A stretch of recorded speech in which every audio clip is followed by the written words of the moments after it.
અને વાત કરીશું હવે ઉજવણીના ઘોડાપુર વિશે।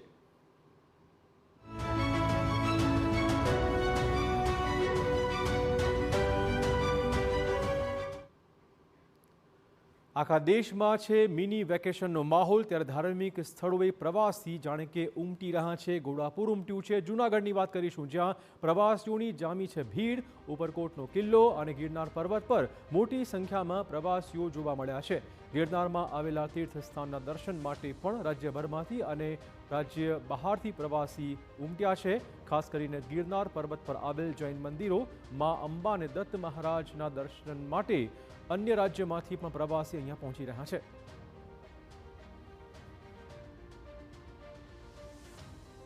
अभी विंटर वेकेशन में आए, शीतकालीन अवकाश में यहाँ पर आए हैं घूमने, तो हमें बहुत बढ़िया लगा है यहाँ पर।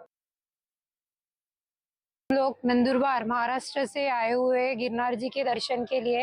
यहाँ पे नेमिनाथ भगवान का मंदिर है, अंबाजी माता जी का मंदिर है और गुरुदत्त भगवान का मंदिर है। और हम लोग गए रोपवे से।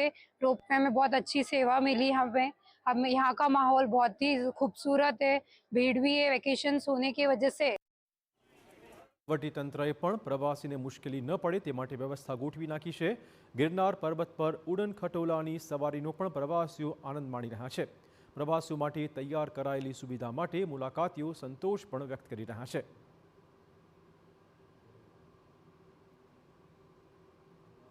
31 आज है और इसका क्रिसमस का सीज़न है, तो इधर जो वातावरण है बहुत अच्छा है और हमने गिरनार में सब देख लिया है। हम पैदल चल के गया इधर से और वापस आते वक्त ये लिया है और बहुत अच्छा सर्विस मिला है।